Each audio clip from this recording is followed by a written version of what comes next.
नमस्कार दोस्तों, एम्प्लॉय खबर चैनल की एक और नई वीडियो में आप सभी दोस्तों का फिर से एक बार स्वागत है। दोस्तों आज के इस वीडियो में हम यहाँ पर बात करने वाले हैं ईपीएफओ खाताधारकों के लिए टीडीएस के अकॉर्डिंग जो रूल्स होते हैं, टीडीएस के नियम होते हैं, उन नियमों के बारे में कि किन स्थितियों में आपका टीडीएस यहाँ पर पीएफ विड्रॉल करते समय कटता है, किन स्थितियों में आपका टीडीएस यहाँ पर नहीं कटता है। टीडीएस से बचने के लिए फॉर्म 15G और 15H जो होते हैं इन्हें किस तरह से आपको फिलअप करना है, और यदि इन सब के बावजूद किसी गलती से किसी कारणवश आपका टीडीएस कट गया है तो उसे जो है किस तरह से आपको रिसीव करना है, किस तरह से रिकवर करना है। तो कुल मिलाकर टीडीएस के अकॉर्डिंग ईपीएफओ खाताधारकों के लिए जितनी भी क्वेरीज है उन सारी के बारे में आज के इस वीडियो में हम पर बात करने वाले हैं। तो आप भी इन सब के बारे में जानने के इच्छुक है, आप एक पीएफ खाताधारक है, तो इस वीडियो को शुरू से आखिरी तक जरूर देखिएगा।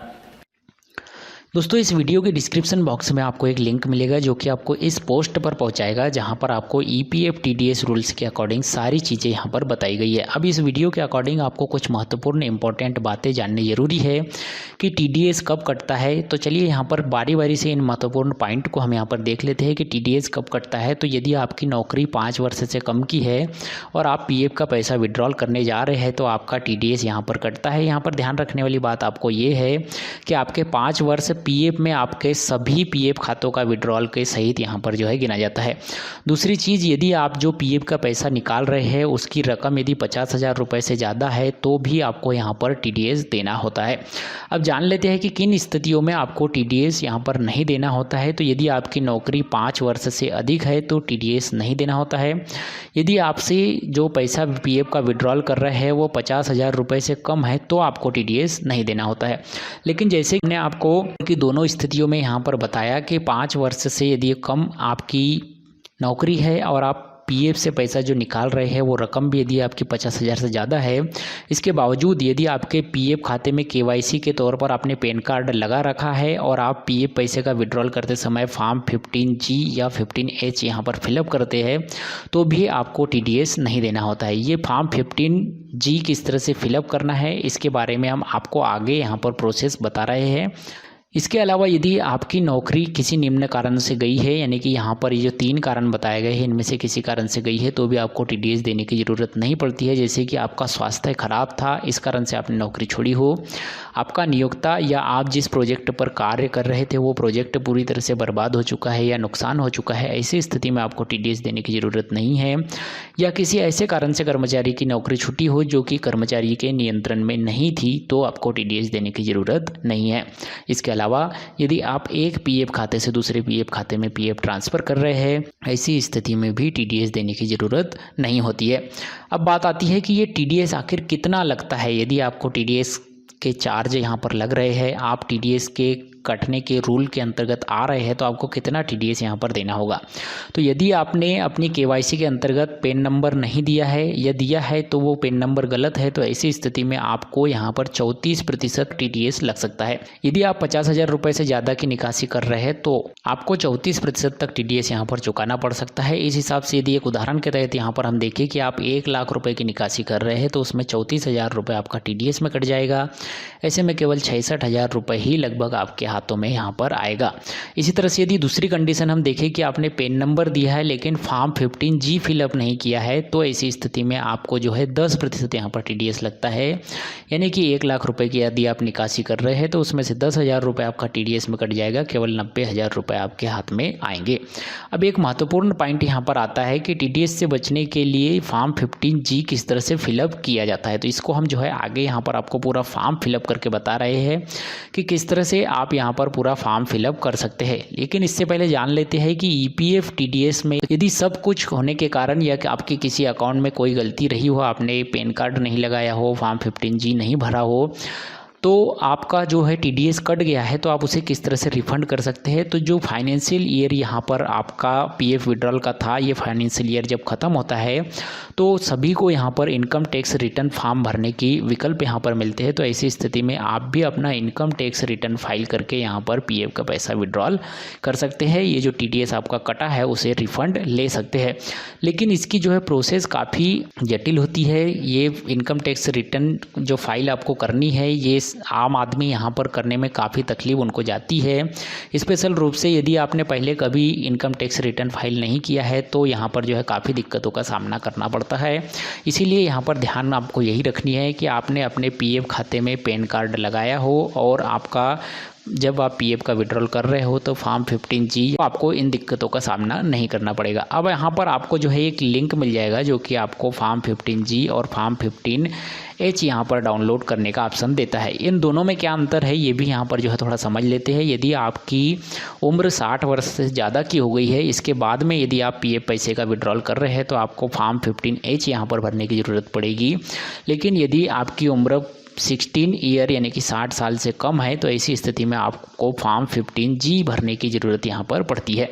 तो इस लिंक पर क्लिक करेंगे तो ये आपको इनकम टैक्स की डिपार्टमेंट की जो ऑफिशियल वेबसाइट है उस पर ले जाएगा, जहाँ से कि आपको बहुत सारे फॉर्म यहाँ पर आपको देखने को मिलेंगे, जिसमें कि आपको फॉर्म 15G और फॉर्म 15H भी यहाँ पर देखने को मिलेगा, जिसे आप यहाँ पर PDF डाउनलोड इसका करेंगे तो कुछ इस तरह से आपका फॉर्म यहाँ पर निकल कर आपके सामने आ जाएगा। फॉर्म है यहाँ पर आपको ये 3 पेजों में आपको फॉर्म मिलेगा, जिसमें कि 2 पार्ट होंगे। तो इन 3 पेजों के 2 पार्ट में से आपको केवल पार्ट 1 ही यहाँ पर भरना है। पार्ट 2 आपको जो है फिलअप नहीं करना है, पार्ट 1 ही आपको यहाँ पर फिलअप करने की ज़रूरत होती है। तो चलिए यहाँ पर देख लेते हैं कि क्या क्या चीज़ें आपको यहाँ पर फिलअप करनी होती है। तो यहाँ पर पॉइंट वाइज सब चीज़ें बताई है कि 1 नंबर 2 नंबर 3 नंबर, इन नंबरों में आपको क्या क्या भरना है ये हम आपको यहाँ पर बता देते हैं।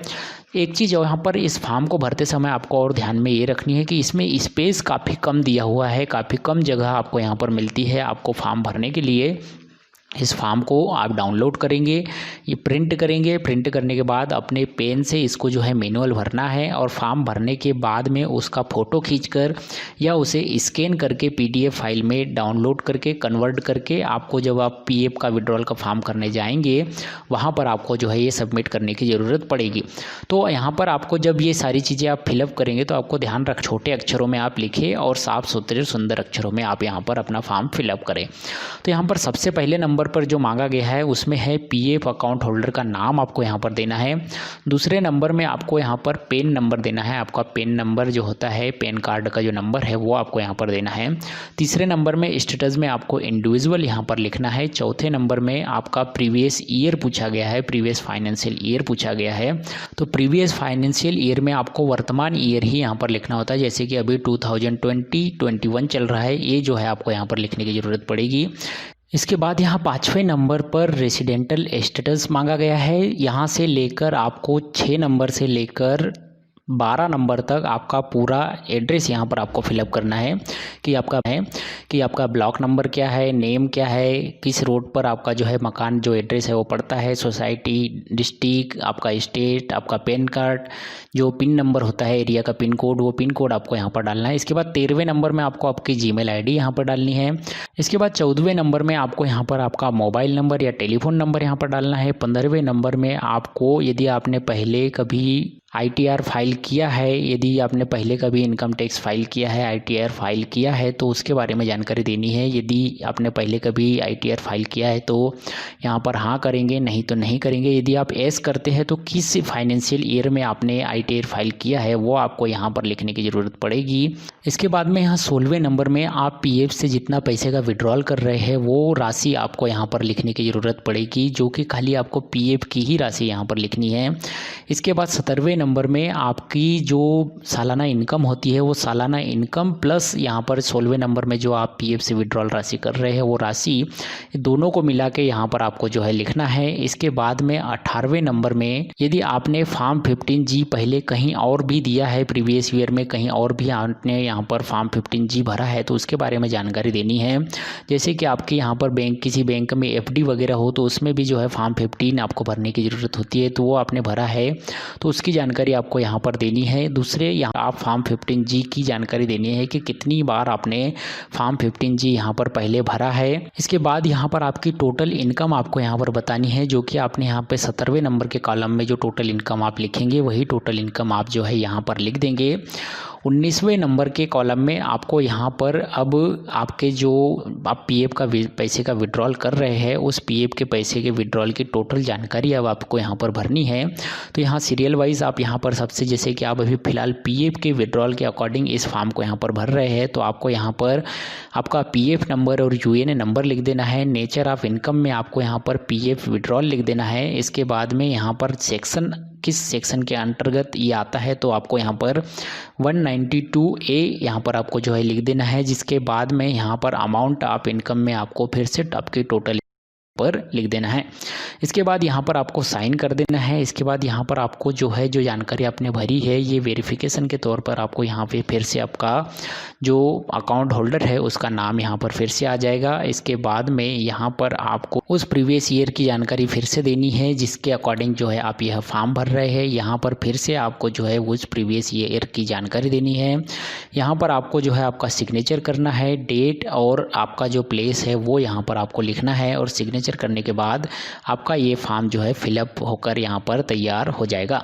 ये पूरा फॉर्म फिलअप कर लेने के बाद इसको जो है आप चाहो तो प्रिंट आउट निकाल लो, चाहो तो इसे स्कैन करवाओ, चाहे तो इसे जो है आप इसकी फ़ोटो खींच के आप जब पीएफ का पैसा विड्रॉल करने जाएंगे तो वहाँ पर जो है आपको फॉर्म 15G ये अपलोड करना होगा। ये PDF फॉर्मेट में आपके पास होना चाहिए। तो इस तरह से आपको पता चल गया होगा आज की इस वीडियो के माध्यम से कि फॉर्म 15G किस तरह से फिलअप किया जाता है, टीडीएस के अकॉर्डिंग ईपीएफओ खाताधारकों के क्या नियम होते हैं, किन स्थितियों में आपको टीडीएस भरना होता है, किन स्थितियों में टीडीएस नहीं भरना होता है, आपका टीडीएस कब कितना कटता है और यदि आपका टीडीएस कट गया है तो उसे किस तरह से रिकवर करना है। तो आई होप कि आज के इस वीडियो में दी गई ये जानकारी आपको पसंद आई होगी। ये वीडियो जानकारी आपको अच्छी लगी हो तो वीडियो को लाइक शेयर, चैनल को सब्सक्राइब कीजिएगा। मिलते हैं आपसे नेक्स्ट वीडियो में किसी जानकारी के साथ। तब तक के लिए बने रहिएगा एम्प्लॉय खबर चैनल के साथ। जय हिंद, वंदे मातरम।